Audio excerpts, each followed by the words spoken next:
Hello bachon, so let's see this question. We have given a parallel plate capacitor has plate area A and separation D.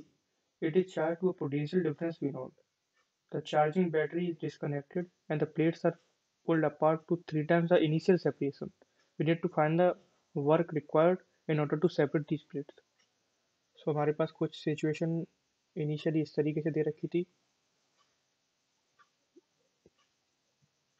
ये plate और उनका separation था D, parallel plate capacitor थी.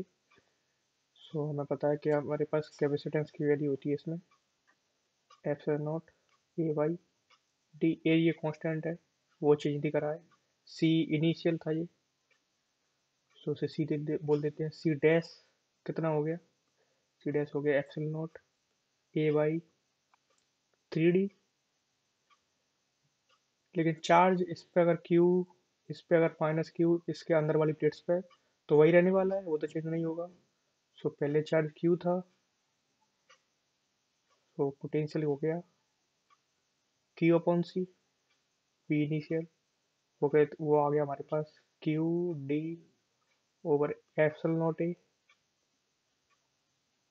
इस तरीके से कुछ आ जाएगा.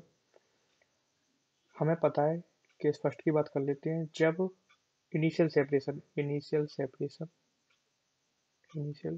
सेपरेशन था डी, उस टाइम पे वर्क डन उसे इनफाइनाइट, यानी कि जो उसकी लोकेशन थी, मान लो उसकी लोकेशन थी ए कुछ, उसके बाद वो सीन चेंज होके हो गई उसकी लोकेशन दोनों की बी हो गई कुछ बी.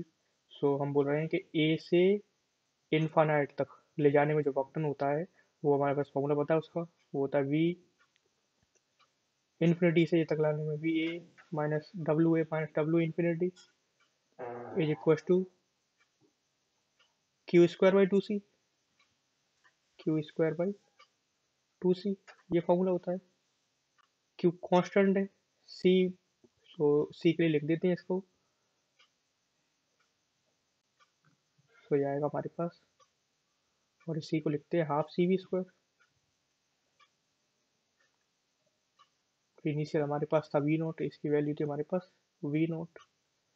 सो इसे लिखेंगे हम 1/2 epsilon naught A by D, C initial की value into V naught square. Equation number 1. ये क्या है? ये V A minus V infinity, A से इन्फिनिटी तक ले जाने में अगेंस्ट वर्क डन है. ये नेगेटिव भी लिख सकते हैं, यहाँ पे अगेंस्ट है. सेकंड, हमें मैग्नीट्यूड से मतलब है. फाइनल क्या है? 3D. कहाँ से कहाँ तक?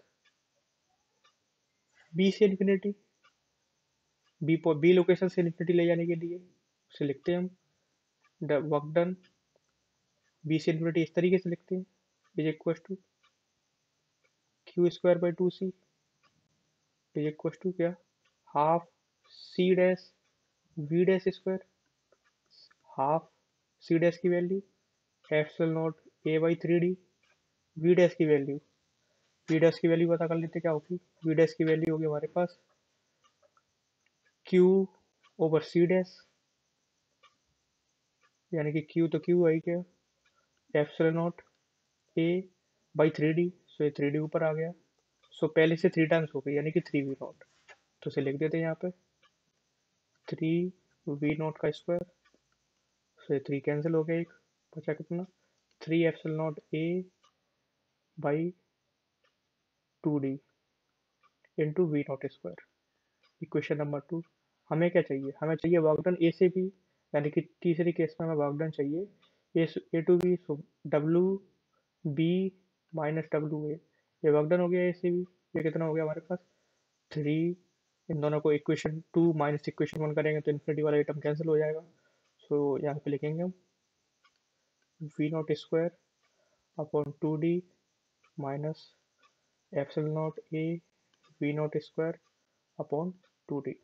सो हमारे पास ये आ गया epsilon naught A V naught square 2/2 cancel out हो गया अपॉन डी.